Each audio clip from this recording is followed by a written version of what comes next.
오늘 묵상할 말씀은 4월 29일 수요일 창세기 32장 1절부터 21절의 말씀입니다. 말씀을 묵상하시는 성도 여러분, 방금 전 눈앞에서 수많은 천사들이 나의 앞길을 겹겹이 호위하고 있는 것을 직접 두 눈으로 목격했다고 한번 상상해 보십시오. 아, 정말 세상을 다 가진 것처럼 든든하지 않겠습니까? 그렇죠. 나를 지켜주는 그 절대적인 하나님의 군대를 확인했으니까요. 그런데 불과 몇 시간 지나지 않아서 극심한 공포에 사로잡혀 심장이 뛰고 막 숨이 막히는 공황 상태에 빠져버린 한 사람을 우리가 오늘 본문에서 만나게 됩니다. 네, 바로 20년 만에 고향으로 돌아가는 길목에 선 야곱이죠. 맞습니다. 오늘 말씀은 하나님의 완벽한 약속을 손에 쥐고서도 당장 눈앞에 닥친 현실의 위협 앞에서 끊임없이 자신의 얄팍한 계산기를 두드리는 우리 인간의 처절하고도 모순적인 내면을 아주 적나라하게 파헤치고 있습니다. 오늘 본문의 상황이 참 야곱의 인생에서 가장 극적인 긴장감이 감도는 순간이잖아요. 외삼촌 라반의 집에서 온갖 고생 끝에 거대한 부를 이루고 고향으로 돌아가고는 있지만 야곱의 마음 깊은 곳에는 20년 동안 단 한 번도 해결되지 않은 거대한 암초가 있었거든요. 네, 자신이 장자권과 축복을 빼앗았던 형, 또 자신을 죽이겠다고 맹세했던 형 에서와의 만남입니다. 아, 생각만 해도 숨이 막히죠. 이 두려운 대면을 앞두고 하나님께서는 1절과 2절을 통해 야곱에게 먼저 시청각적인 위로를 허락하시는데요. 야곱이 길을 가는데 하나님의 사자들이 그를 찾아온 것입니다. 여기서 제가 첫 번째로 의문이 드는 지점이 있어요. 보통 성경을 보면 인간이 막 위기에 처해서 부르짖을 때 그때 하나님이 응답하시며 나타나시지 않습니까? 네, 보통은 그런 패턴으로 전개되죠. 사자들이 그를 만난지라 라고 기록되어 있습니다. 하나님이 의도적으로 위기가 닥치기도 전에 먼저 야곱의 눈을 열어 천사들을 보여주셨다는 건데 이게 어떤 특별한 의미가 있는 걸까요? 아주 중요한 질문입니다. 하나님께서 야곱에게 이 장면을 먼저 보여주신 것은 일종의 영적인 예방주사였다고 볼 수 있습니다. 야곱이 천사들의 무리를 보고 그곳 이름을 마하나임이라고 부르거든요. 아, 마하나임이요? 네, 이 단어는 히브리어로 두 군데 혹은 두 진영이라는 뜻을 가진 쌍수형 명사입니다.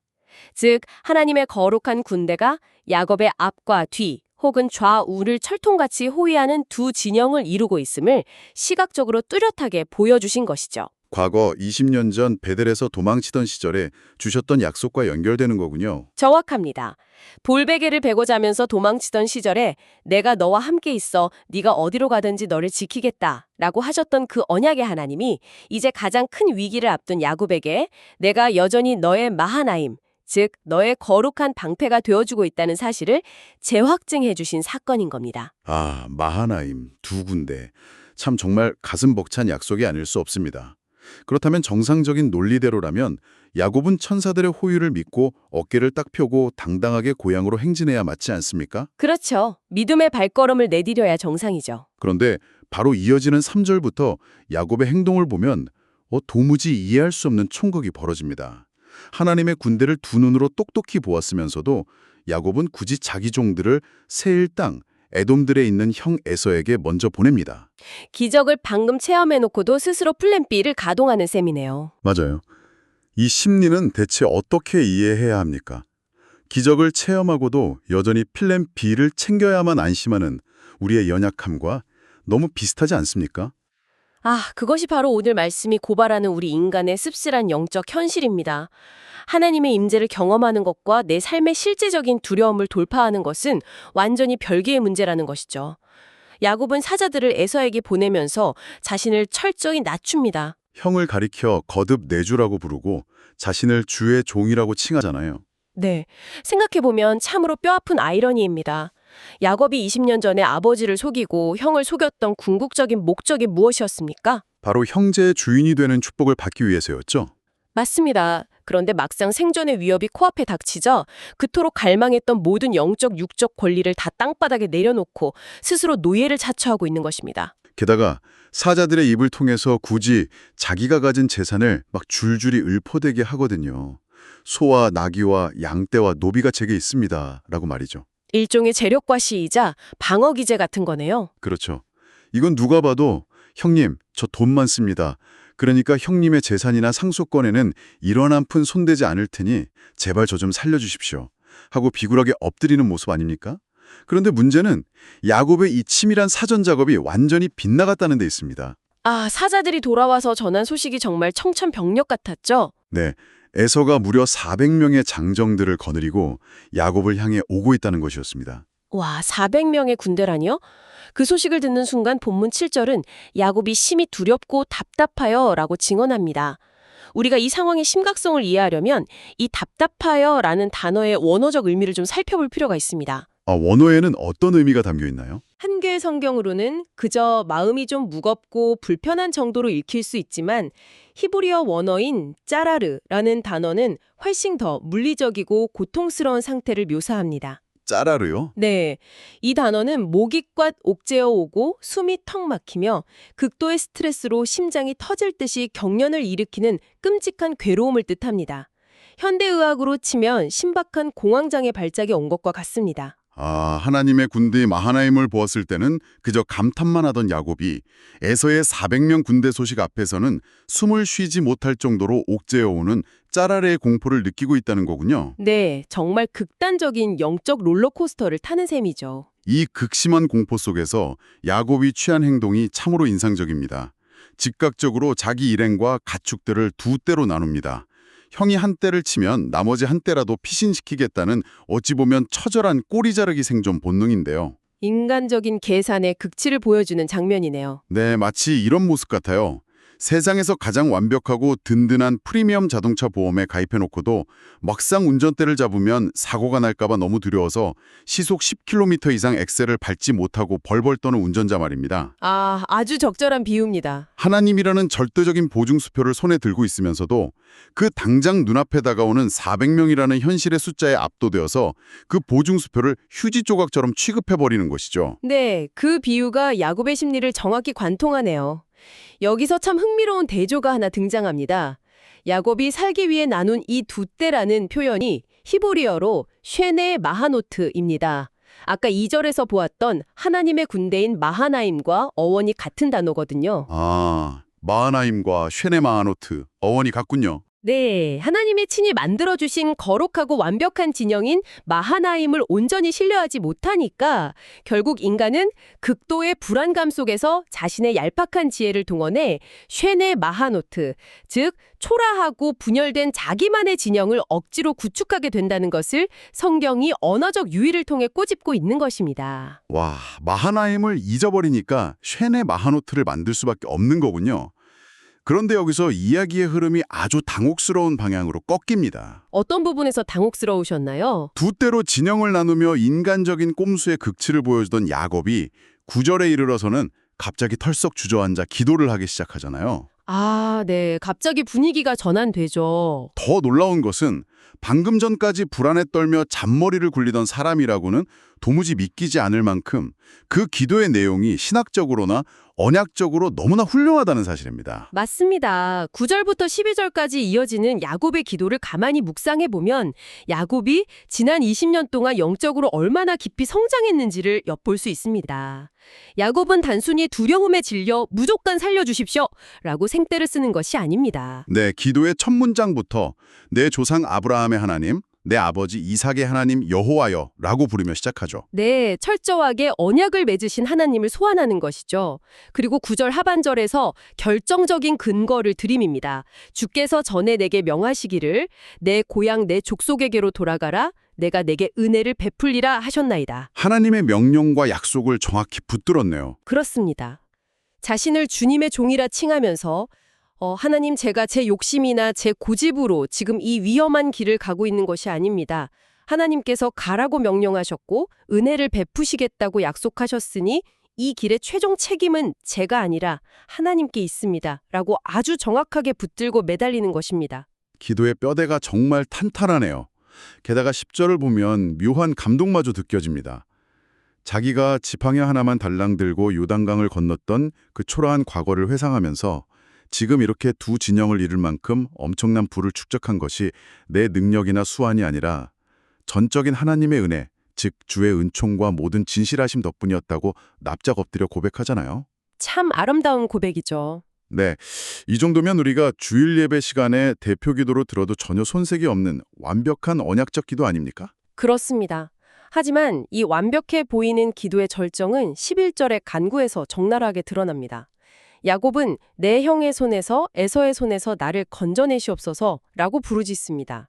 여기서 건져내다라고 번역된 히브리어 동사 낫잘이라는 단어를 주목해야 합니다. 낯자리요? 어떤 뜻을 품고 있습니까? 이 단어는 단순히 위험이 지나가기를 수동적으로 바라는 것이 아닙니다. 강렬하게 낚아채다, 폭력적인 소나기에서 강제로 빼앗아 구출하다라는 아주 역동적인 의미를 품고 있습니다. 아, 낚아채다. 야곱이 왜 하필 이 강렬한 단어를 썼을까요? 야곱은 얼마 전 탐욕스러운 외삼촌 라반에게 모든 것을 빼앗길 뻔했던 위기에서 하나님이 라반의 재물을 빼앗아, 즉 낫잘하여 자신에게 주셨던 그 강력한 구원의 사건을 생생하게 기억하고 있었습니다. 아, 그래서 그 낯잘의 하나님을 다시 부르는 거군요. 네, 맞습니다. 그래서 이제 활과 칼에 능숙하고 복수심에 불타는 400명의 군대, 그 에서의 억센 소나기에서도 나와 내 처자식들을 단숨에 낚아채듯 구출해 달라고 간절히 부르짖고 있는 것입니다. 하나님의 약속을 근거로 삼고 지난날의 은혜에 감사하며 그 하나님의 구체적인 개입을 강렬하게 요청하는 정말 완벽한 기도군요. 그런데 저는 바로 이 지점에서 도저히 이해할 수 없는 깊은 모순과 마주하게 됩니다. 어떤 모순을 말씀하시는 건가요? 우리가 상식적으로 생각할 때 이렇게 언약을 굳게 붙들고 뜨겁게 기도를 올려드렸다면 마음의 평안을 얻어야 하지 않습니까? 네, 모든 걸 주님께 맡겼으니 평안해야 정상이죠. 네, 이제 하나님이 모든 것을 책임지실 것이다 라고 훌훌 털고 편안하게 잠자리에 들어야 맞습니다. 그런데 기도가 끝난 직후 13절부터 펼쳐지는 야곱의 행동을 보면 참 경악을 금치 못하게 됩니다. 기도의 여운이 가시기도 전에 다시 한번 자신의 치밀한 꾀와 전략을 무서운 속도로 가동하기 시작하거든요. 네, 이렇게 완벽해 보이는 언약적 기도를 드렸는데 왜 야곱의 마음에는 평안이 찾아오지 않았을까요? 기도는 간절했지만 자신이 모든 문제를 통제하고 해결하려는 습관을 아직 버리지 못했기 때문일 겁니다. 맞습니다. 즉각적으로 자기가 가진 소유 중에서 형 에서에게 보낼 어마어마한 양의 예물을 선별하잖아요. 네, 그 예물의 규모가 정말 엄청나죠. 암염소가 200마리, 숫염소가 20마리, 암양 200마리, 숫양 20마리, 낙타와 소와 나귀까지 총 550마리에 달하는 거대한 짐승떼를 준비합니다. 와, 550마리요? 여기서 짐승들의 암수 비율을 정확히 10대 1로 맞춘 것은 결코 우연이 아닙니다. 이것은 훗날 이 가축들이 교미하여 번식할 최적의 생산성까지 치밀하게 계산해 넣은 산전수전 다 겪은 목축업자 야곱다운 지극히 이제 밝은 조치였습니다. 야곱은 정말이지 뼛속까지 계산적인 사람입니다. 예물의 규모도 참 입이 떡 벌어지지만 그것을 에서에게 보내는 방식은 훨씬 더 교묘하고 악착같거든요. 네, 맞습니다. 한꺼번에 보내는 게 아니잖아요. 네, 이 550마리를 한꺼번에 몰고 가는 것이 아니라 각각 여러 대로 나눈 뒤 종들에게 맡겨서 짐승 떼와 떼 사이에 일정한 거리를 두게 만듭니다. 도대체 왜 이렇게 번거롭고 복잡한 대형을 짠 걸까요? 바로 그 지점이 야곱이 펼치는 고도의 심리전이자 군사 전략의 핵심입니다. 한번 400명의 무장한 장정들을 이끌고 흙먼지를 일으키며 달려오는 에서의 입장이 되어 보십시오. 분노로 가득 찬 상태겠죠. 네, 복수심에 불타오르고 있는데 갑자기 눈앞에 값비싼 가축대가 나타나 인사를 하며 선물을 바칩니다. 어리둥절해서 조금 더 가다 보니 이번엔 또 다른 짐승떼가 나타나 넙죽 엎드리며 선물을 바칩니다. 아, 가다 서다를 무한 반복하게 되네요. 맞습니다. 이렇게 값진 예물들을 여러 차례에 걸쳐 끊임없이 마주하게 되면 아무리 분노로 무장한 군대라도 자연스럽게 행군의 속도가 지연되고 대열이 흐트러질 수밖에 없습니다. 무엇보다 계속 쏟아지는 엄청난 재물 앞에서 에서의 끓어오르는 분노가 한풀 한풀 점진적으로 누그러질 것이라는 것을 야곱은 철저하게 계상했던 것입니다. 아, 정말 치밀하네요. 심지어 각대를 이끄는 종들에게 똑같은 대사를 암기시켜서 기계처럼 반복하게 만들지 않습니까? 에서가 누구 것이냐고 묻거든 주의 종 야곱의 것이요. 자기 주 에서에게로 보내는 예물이오며 야곱도 우리 뒤에 있나이다라고 말하도록 훈련시킵니다.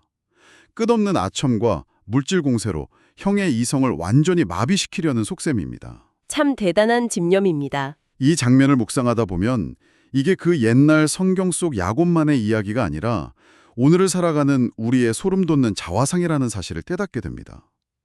주일 예배당에 앉아서는 우리도 야곱처럼 완벽한 언약의 기도를 드립니다. 주님, 저의 삶을, 저의 직장을, 저의 자녀를 온전히 주님 손에 맡깁니다. 주님이 저의 마하나임이십니다.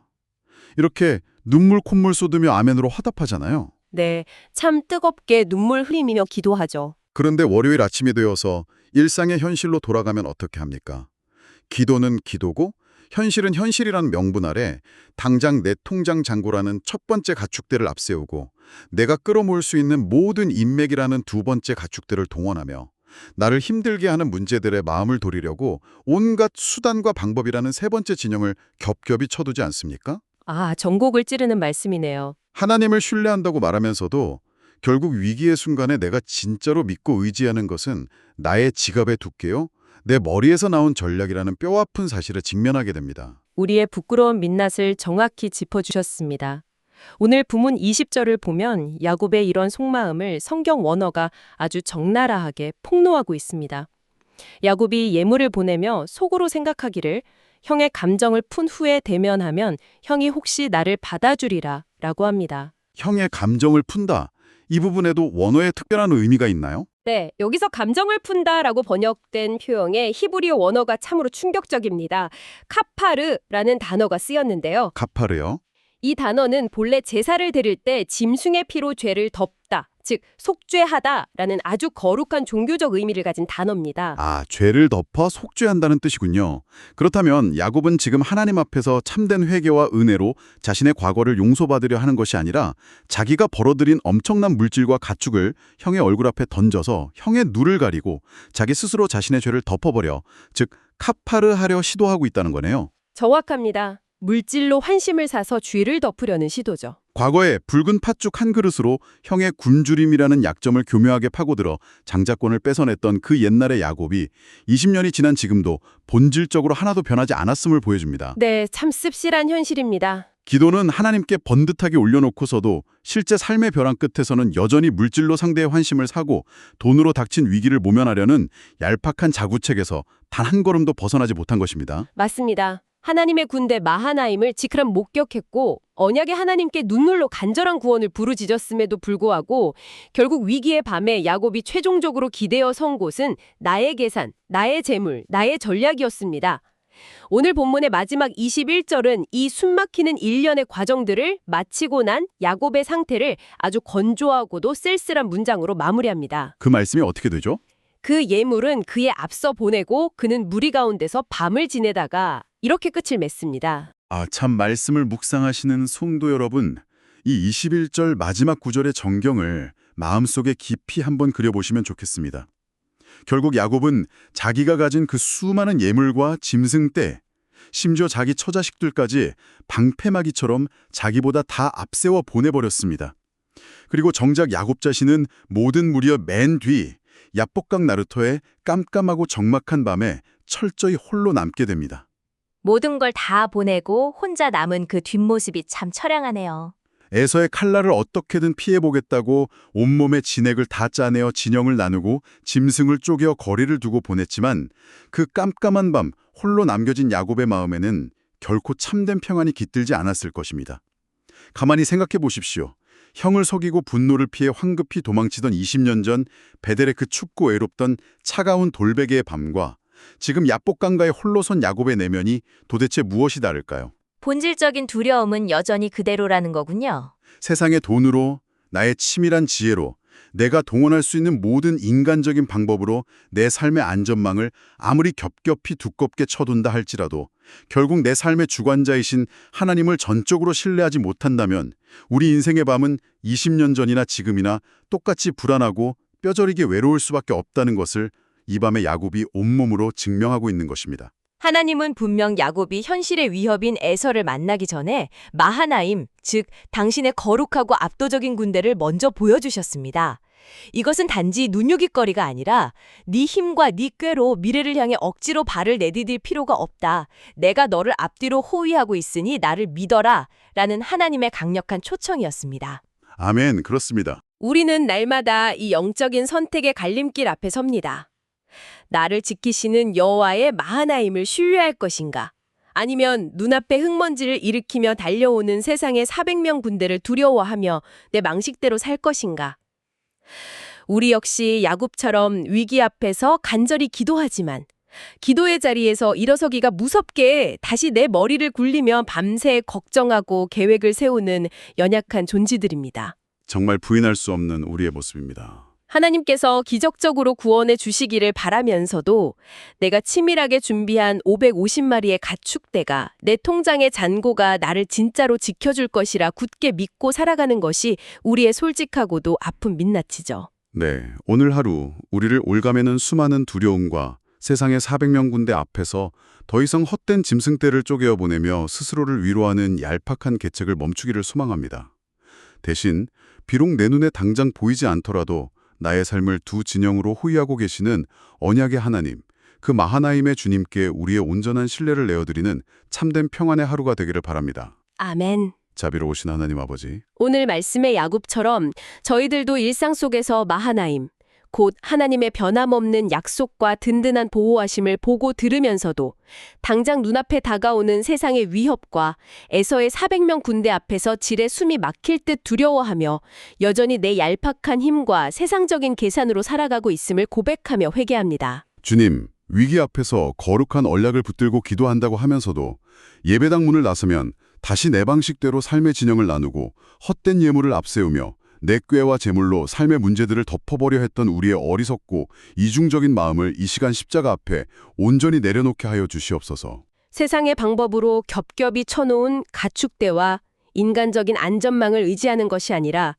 오직 변함없으신 언약의 하나님만을 굳게 신뢰하게 하사 세상이 결코 줄 수도 없고 알 수도 없는 참된 평안을 우리 영혼 깊은 곳에 온전히 누리게 하여 주시옵소서. 예수님의 이름으로 기도합니다. 아멘.